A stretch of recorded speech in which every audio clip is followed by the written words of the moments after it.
Sometimes using a full-fledged chart in Excel gives you an ideal display of the numbers in question. In this worksheet, maybe what we would rather do is simply show within the cell itself a relative depiction of how many vehicles each of our salespersons has sold in a given year.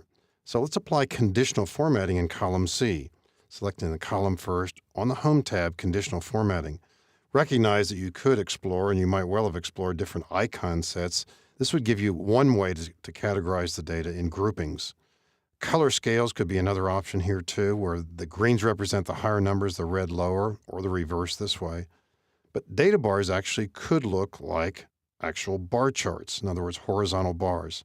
You'll notice that there are two major types: gradient fill. This may or may not be your preference, but we see what happens here as we're sliding over and getting a preview here. Notice the bigger the number, the wider the bar. To look more like a bar chart, you might consider solid fill. And because these overlap the numbers, perhaps a lighter color might work a little bit better. But regardless of how wide we make the column, these bars will get a bit wider. So let's say we choose the gold right here and recognize that we might want to make the column wider. But notice how the bars grow too. But the issue is this a good display of the numbers? I think for some people it could be. Now, we could alter this in a different way too. If you don't like seeing the actual numbers, but you want a good visual representation of how many vehicles have been sold here, we could simply not show the numbers. So selecting the area where the conditional formatting has been applied, let's go back to conditional formatting and manage this particular rule that we just created. There's an option here that's not so well known that's going to help us.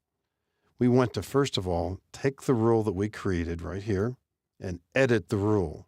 And notice the little box here, show bar only, or phrased differently, do not show the values.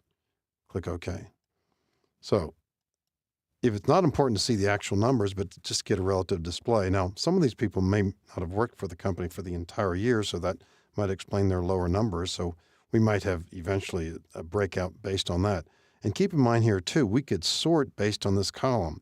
We'll click in here. I'm going to do a ZA sort from the Data tab. And now we see the data this way. Now, if we make the column wider, we'll still see this. Now, that's not probably as helpful if we sort the data this way, but at least we get this. Now, we're not seeing the numbers because they're hidden. So you'll decide what's the best way to do this. I'm going to go back to sorting the data by salesperson, since that's probably how you'd be looking the names up this way, AZ.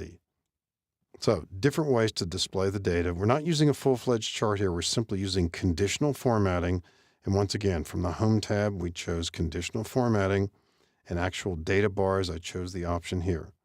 The option to possibly not display the numbers is by way of going back to managing the rules, editing the rule, and show bar only, check that box. Or if you want to change back again now, let's see the numbers as well. Let's see it this way. And again, you have that option of making the column wider or narrower. The relative column widths adjust automatically.